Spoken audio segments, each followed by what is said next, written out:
What day is it today? I'm pretty sure today's like a Monday. Is today a Monday? It's May long weekend. Do you guys get May long weekend in other parts of the world, or is it just a Canadian thing? Might just be a Canadian thing, but it's Monday. I got the day off. I'm sitting here. Got some AOS news to go through. Let's go through it. But first, I'd like to thank my patrons, Panda, Sproul, Yvonne, and Ramirez. You guys are making me happy. Art for the channel donated by Wybarian. Check out his Instagram in the link below. Big fan. Baron of Dice is also a supporter of the channel. Use code MDG to support the channel. If you're gonna buy dice, you might as well buy some dice from Baron of Dice. And if you're gonna buy dice from Baron of Dice, you might as well use code MGG to help to show them that you care. Help support the channel. Also, I got 4 patrons. My goal is to have 10 by the time that 4th edition launches. I would love to have 10 patrons. I'm going on a kick. I'm trying to improve how many patrons I got. I'm also trying to stream more, so you can check out my stream. It's a great place just to come and hang out and talk about AOS. I love talking AOS with the community. I love talking about Age of Sigmar. I love Age of Sigmar. Yeah. Oops. We're not looking at that, guys. We're not looking at... What are we looking at? We're looking at here. Okay, this is from today. Nope. Yes, May 20th. This is from this morning. It's, like I said, Monday morning, May 20th. Hashtag new AOS faction focus begins tomorrow. Here's what to expect. We've seen Scaventide, the massive launch box for the new edition of Warhammer Age of Sigmar, but that's just the tip of the iceberg. From tomorrow, so Tuesday, we'll be taking a look at every single faction in the game, starting with the Stormcast Eternals.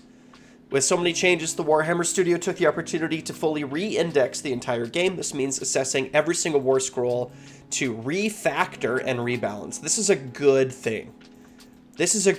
Every so often, games should sit down, look at what they've created, and sort of go through them. It's an opportunity to, refactor and rebalance. It's an opportunity to fix any kind of mistakes or whatever that the game actually has. It's a very good thing. I'm really happy to hear it. Overall, yeah. One of the key goals for the new edition was to make sure that all the rules really reflect the Mortal Realms. This meant ensuring that characteristics are consistently applied, reflecting the lore and the look of the miniatures. Good. Each type of creature was assigned a set of characteristics which would serve as a baseline across factions. A basic human hits on a 4-up and wounds on a 4-up. Elves are more accurate but no stronger, so they hit on 3s and wound on 4s, while orcs are no more accurate but are stronger, so they hit on a 4-up and wound on a 3-up. Okay, so I like this general idea. It's like what we're going to do is we're going to come up with a single reference point, and from there everything else is going to be balanced relative to this starting point. I think that's a good idea. I don't think that humans hitting on 4s and 4s is the way to do it, though. I really don't. Because what's worse than a human? In all honesty, like, a human is on a 25mm base. So is a grot, right? The way that I sort of feel about Age of Sigmar, the way that I've come into this game and like the lore and the relative whatever of all of the different like the way that units are compared with each other, I feel like humans are supposed to be tiny, miserable, insignificant things, and that your Stormcast Eternal is your standard sort of warrior. Or a Stormcast Eternal is the one that's gonna, like a basic Liberator or whatever, is like your common unit, right? I feel like Liberators should be 4s and 4s, and then humans should be 5s and 5s, because what's worse? There's not a lot of room to go down from 4s and 4s, especially if like I said, humans are the miserable, pathetic little weaklings, and from there, not many other things are weaker. Like, who wins in a fight? A grot or a person? Like a standard warrior. I kind of feel like in my head they're evenly matched. The human is going to have better armor than the grot is, so maybe the human has a 4-up save while the grot has a 5-up save, but really they're kind of both like, but the grot's going to be more ferocious and tenacious, right? The human's going to be more prone to fear. The Grot's like a destruction creature, right? Anyway, but whatever. So humans are 4s, that's fine. So here we get a little look at some of these things here, right? Humans are 4s and 4s, elves are 3s and 4s, orcs are 4s and 3s. It's like, sure. You know, a well-trained human soldier is going to hit as commonly as an orc, but the orc is hitting a lot harder. It's like, okay, sure, fine. Even though they're quite a bit larger, right? Like, when you think about an orc in this game, and you think about a person, I always imagine that they're like significantly bigger than me, right? Like a mega boss takes up a huge amount of space. Like if he was in the room with you, he would fill the room. You know, like a standard sort of office, like the one I'm sitting in right now. I feel like a mega boss would fill the room and would have to like break out of the room to get out. You know, like if a mega boss was in my room, he would like kick the wall down and break out and fall down into the backyard or whatever, right? But sure, I feel like Force and Force might be like, I mean, it's fine. I'm sure that they know what they're doing, right? But I feel like Force and Force is probably a little bit too whatever. Also, if this thing hits on a 4, right, and it's like an elf hits on a 3, well, then what's hitting better than that? Because there's only one more step bigger, you know? Anyway, whatever. Grots hitting on 4s and 5s. Monsters hitting on 4s, wounding on 2s, right? Because they're significantly punchier. And horses, like cavalry, hitting on 5s. They're less likely to hit, but when they do hit, they hit quite a bit harder. Cool. Yeah, sure. Elite warriors and brutes, or ill-trained fighters and weaklings, can modify these baselines, but the archetypes provide a strong and consistent core. And again, I think this is a good idea. Like, providing that strong and consistent core, I think, is smart. A similar approach was taken amongst heroes, helping to differentiate a combat hero from a priest or wizard, also good. More hard work came when deciding how to clearly represent the health and save characteristics. Hundreds of miniatures were lined up to compare, with health largely defined by their volume and save largely defined by the amount of armor worn. Good, smart. These were then grouped together to help decide where brackets for each characteristic would start and end. Sure, looks good so far. After these base characteristics have been determined, the aim was to ensure that every unit had its own role to play on the battlefield. These would be realized by abilities that helped to define their strengths and unique tactics. Each faction in Warhammer Age of Sigmar has its own specialities and preferred tactics, but internal balance is also important. Where an army has access to multiple types of infantry or cavalry or war machines, the rules team took pains to help differentiate them, perhaps giving one unit a focus on holding objectives, one unit better positional play, and making another unit better at countering specific threats thanks to a carefully chosen weapon ability. So here we have an example of a weapon ability. Here we have many examples of a weapon ability. Some weapons have one or more of the passive weapon abilities below. If a weapon has multiple weapon abilities that apply on a critical hit, before the attack sequence starts, the commander of the attacking model must pick one of those weapon abilities to use. The commander of the attacking model must pick one of those abilities to use. So you can't stack weapon abilities on top of each other. This is probably a good choice. This is going to prevent all those list-making Johnnies like myself from really getting in there and abusing things that are not intended, right? Putting these like caps on things is a smart way to do it. It's like you can only pick one. You can't do all of them. If 2 buffs apply, you pick the one that's better, right? That's it. Smart. Good. The idea that like you can just pile on a ton of buffs onto something and send it in, I don't know, like, because that's what it's like now, right? Like if you're playing Big One, you have Gorgrunts, it's like, cool, Violent Fury, all-out attack. We're going to use the Triumph to give +1 to wounds. Hoarfrost to modify the Rend. It's like, we're just like stack, and it, like, I don't know how good it is for the game. Okay, so here are some universal weapon abilities. And again, these universal weapon abilities are really smart. What it's going to do is it's going to cut down on the amount of time that it takes for you to understand what your opponent is doing. If they're like, oh yeah, like I have, you know, charge +1 damage. It's like, oh, okay, I know exactly what that means. I don't need you to say like, oh, if this unit successfully finished charge, blah, blah, blah, blah, blah, blah. It's like, no, they have charge +1 damage. It's like, great, I completely understand. I don't need any more information. I get it, right? And then if they have weapon abilities that are, like, for example, maybe Cruel Boys will have a, you know, like some, like, crit something, right? So maybe there's going to be weapon abilities that are specific to different factions. And then again, it's like, oh, okay, so if I'm playing against Cruel Boys, then I know that they have these like 3 weapon abilities or 2 weapon abilities or whatever, and I can like understand what they are without too much effort, you know. Anyway, so anti-X +1 rend. Add 1 to this weapon's rend characteristic if the target has the keyword after anti, or fulfills the conditions after anti. Multiple of this ability are cumulative.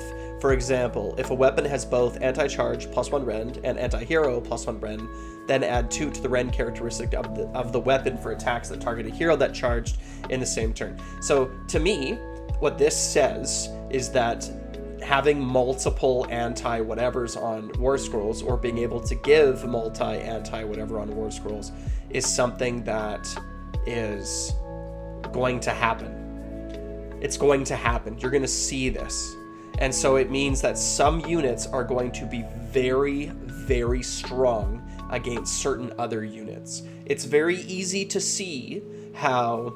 Oh, jeez. What is that unit called? Lumineth Realm Lord units. I can't remember what they're called. I want to say...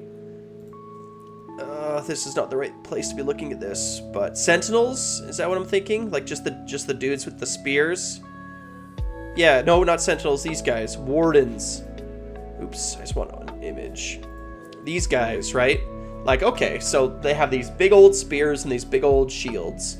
So I wouldn't be surprised to find out, for example, that they have anti-charge, +1 rend, let's say. Or anti-charge +1 rend, sorry. But they also might have like anti-monster +1 rend. So it means that if you're playing a Maw Crusher and you're going into these dudes, it's like, well, you just kind of can't. Or if you do, you need to make sure that you're attacking them first before they get a chance to attack you back. We're entering into a much more paper, rock, scissors version of the Age of Sigmar in 4th edition. Now, I'm not saying this like it's a bad thing necessarily. I reserve the right to judge if it's good or bad until I get all of the information and get to play a few games, of course. But I feel like that's what they're going for in 4th. They're trying to say, like, you have all of these War Scrolls, and we're trying to help you differentiate between them, when to use different ones, in what contexts, and how to use them on the battlefield. We're pushing you more into that kind of a play position, where it's like, you know, you pick your... Yeah, Yes. So it's certainly going to be more of a paper, rock, scissors than it was previously. Like, it's definitely going to be that way. So... just be prepared for that. Right? Be prepared for that. I wonder how this is going to work out. I'm very curious. If it works out really well, on the positive side, it means that, like, there's high skill expression for how you're deploying things on the battlefield and how you're moving things around the battlefield and how your positional play is. Like that anti-charge, anti-monster unit that you have is going to sort of like try to shadow and screen out against your opponent's monsters. And so how you're moving around the battlefield and how you're positioning things is going to matter a lot, you know.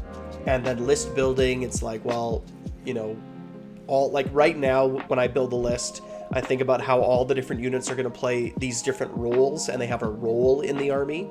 And so this is going to be pushed even further. Like that way of thinking about building a list, like having flankers and having screens and hammers and anvils and so on, is now going to be concretized more.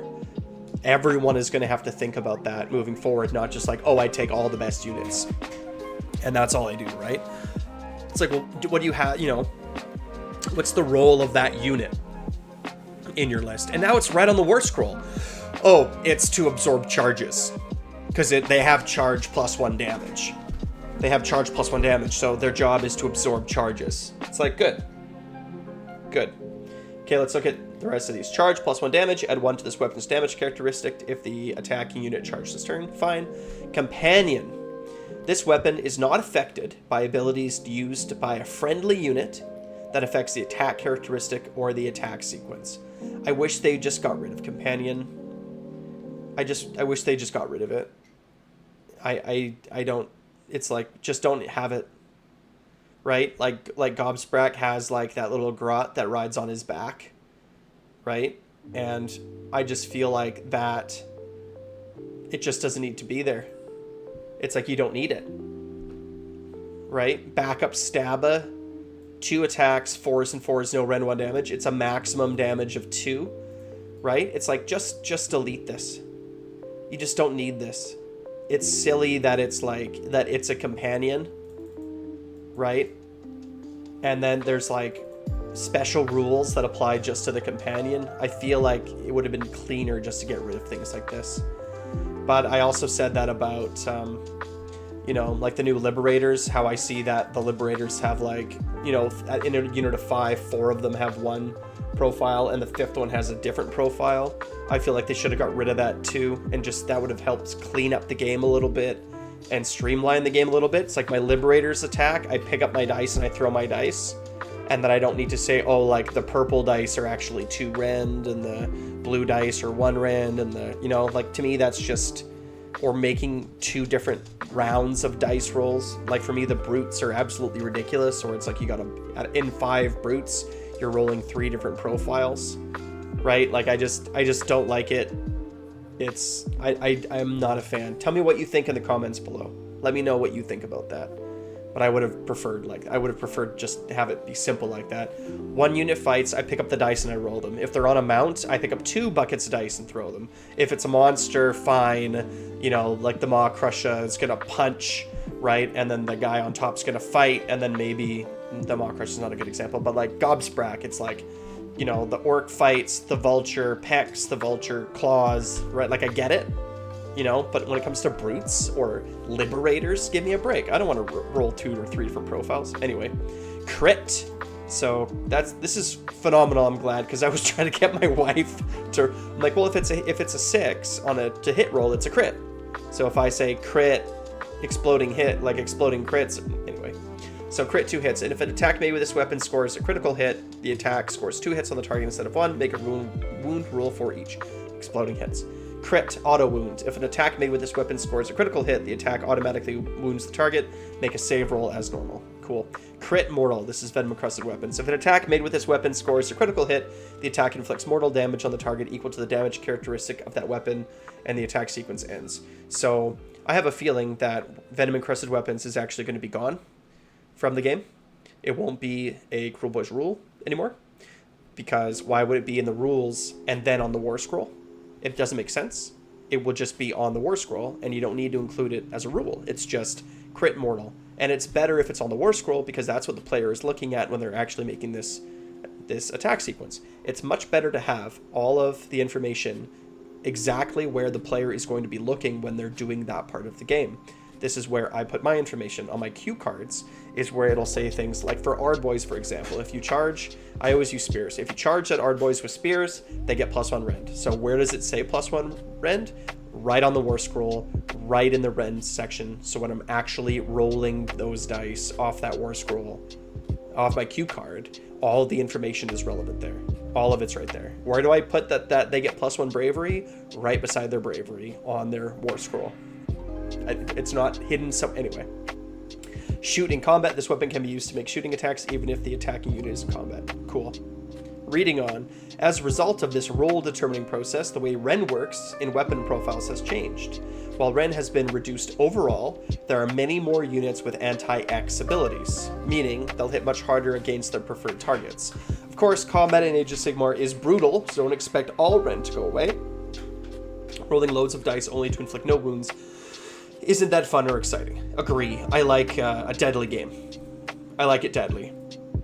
I feel like if a monster rolls into 5 Liberators or Gut Rippers or Brutes or whatever, it should, for the most part, remove that unit. If you have something big and buffed up going into a screen, it should remove the screen. The board should be changing and dynamic, and things should be dying. Like, see, here's the thing with Spearhead, right?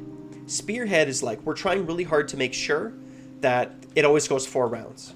That it comes down to the end, no matter what. Does it, like, if there's a huge skill differential between the players, doesn't matter. It's going to be a close game. And for me, I'm like, that sounds terrible. If I'm playing someone that isn't very good, if I'm playing someone that's brand new to the game, and I'm like a seasoned veteran at this point, I wouldn't say that I'm a seasoned veteran, but I'm certainly good at the game, I should stomp them. It should be a game that has a really high skill ceiling.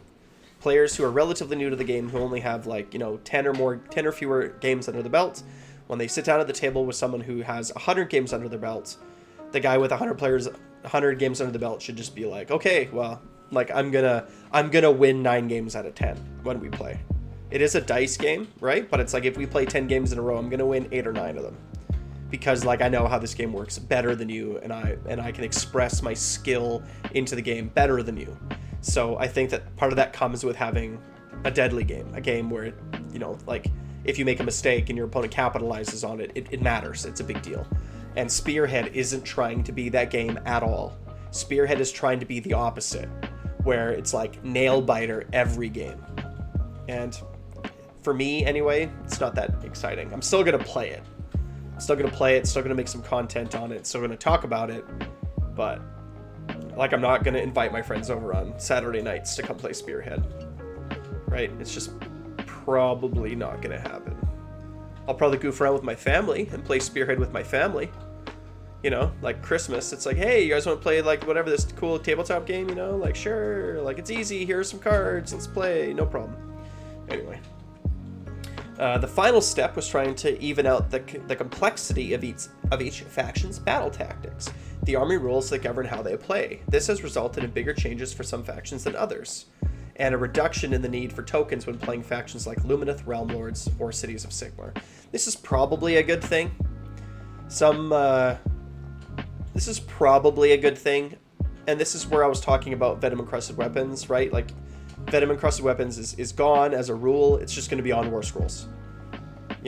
When you're reading the faction abilities of Cruel Boys, it's like, oh yeah, okay, Venom Encrusted Weapons isn't here, and then on the War Scrolls it'll be there, and then let's say that the Shaman of Poison is still in existence, it'll say this crit ability applies to 5s and 6s too. Not just to 6s, but also to 5s. It's like, okay, cool.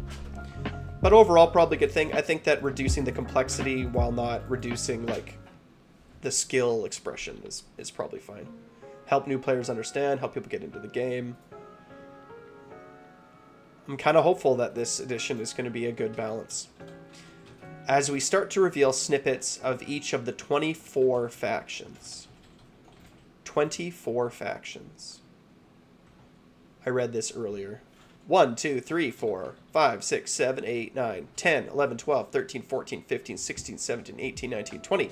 21, 22, 23, 24. So they're saying 24 factions. Okay? And they're revealing indexes. That's what they're revealing.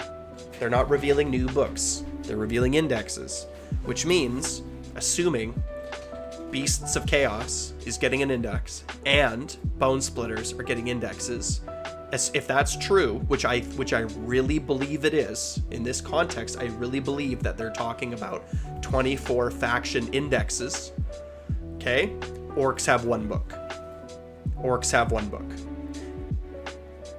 If they were not talking about Bone Splitters and Beasts of Chaos, and Orcs were broken into 2 books, this would be 23 factions. Be going down 2, but plus 1. So unless there is some dramatic change coming to which books are books and which books are not books, I feel like this is a soft to medium confirmation that Orcs are getting 1 book. We're looking at 1 Auric Warclans book. We're looking at Gork and Mork. And I at least for the start of 4th edition. We're going to have Bone Splitters, we're going to have Iron Jaws, we're going to have whatever. Are we going to have Big Wa? Is Big Wa staying? Is Big Wa going to be something that we see at the beginning of 4th edition? In sort of the same context that it is now? I'm kind of feeling like it is. And here's why I'm really... Well, first of all, there's this piece of evidence, right? I feel like Orcs are going to stay as Bone Splitters, Iron Jaws, Cruel Boys, Big Wa until Orcs get a new book. When Orcs get a new book, Bone Splitters will not be included in the book. They won't be. It'll be Cruel Boys, Iron Jaws, maybe as 1 book, maybe as 2, maybe with Big Wa, maybe not. But I'm starting to feel and think that Big Wa is going to exist in 4th edition at the start. and I'm using this. This is the final piece of evidence that really makes me lean that way. Tell me what you think. Join the Discord. Tell me why I'm wrong. Let's have a conversation about it. I would love to hear your thoughts. And if you're a patron, I'll agree with everything you have to say. So there's that too. Oh, I didn't tell you. Oh, bummer. Okay, the full... Oh, did I finish reading that thing? Okay, whatever. As we start to reveal snippets of each of the 24 factions, you'll undoubtedly see that, or things that don't look so powerful as they were in the previous edition. Of course, some things are being tuned down. The whole game might be being tuned down. Rend is being reduced game-wide, right? Shooting range is being reduced game-wide. Don't take these in isolation. Literally everything has been refactored, so if a particular unit seems weaker, the chances are that similar units have experienced comparable changes, or its niche has become more valuable. Right. I hate seeing people like, oh, I saw this War Scroll from Stormcast or Skaven. Oh, it's good, it's bad. It's like, you don't know. You don't know if it's good or bad. Things are only good. Things are good or bad in their context specific. So if you're looking at a War Scroll and you're saying in third this is bad, it's like, well, but it's not third. So, like, what are you saying? Like it's nonsense. It's a waste of time. You have to wait and see until you get the whole thing. You can sort of speculate, but you don't know. Cool. Like, for example, the Weird Nub Shaman not having Green Puke, but Green Puke just being a shooting ability. You know, I can kind of speculate and say, like, well, this is a good thing. Like, because it means that it's, like, it just gets this ranged attack that it didn't before. And it doesn't have to cast a spell, it doesn't have any conditions, it just has a ranged attack. Anyway. So here we have Stormcast Eternal, Skaven, Gloomspike Gitz, and Nighthaunt. So we have our 4, whatever they're called, Grand Alliances represented here. Faction pack, Gloomspike Gitz. Too bad it's not Orcs. I feel like Orcs are the best, and the most important destruction army. But, like, they're the poster boys, right? But whatever. Gloomspike Gitz is more popular, I think, as a whole. Right? Gloomspike Gitz is a very popular faction, so... The full faction packs contain battle traits, battle formations, heroic traits, artifacts of power, and various lores, as well as the spearhead battle traits, regiment abilities, enhancements, and all the war scrolls you'll need. They will be available to download as free FAQs on or around launch, and to buy as physical card packs shortly after, with these physical card packs being outdated shortly after that. Don't forget, everybody, that all of these physical copies are going to be outdated very, very quickly. Very quickly. We'll begin our faction focus series tomorrow with the Immortal Warriors of Sigmar, the Stormcast Eternals. Boo. I don't want to see Stormcast, man. I want to see greenskins, yo. I want to see greenskins, yo. But it is what it is. Anyway, let me know what you think in the comments. Yep. Like, subscribe. Wow.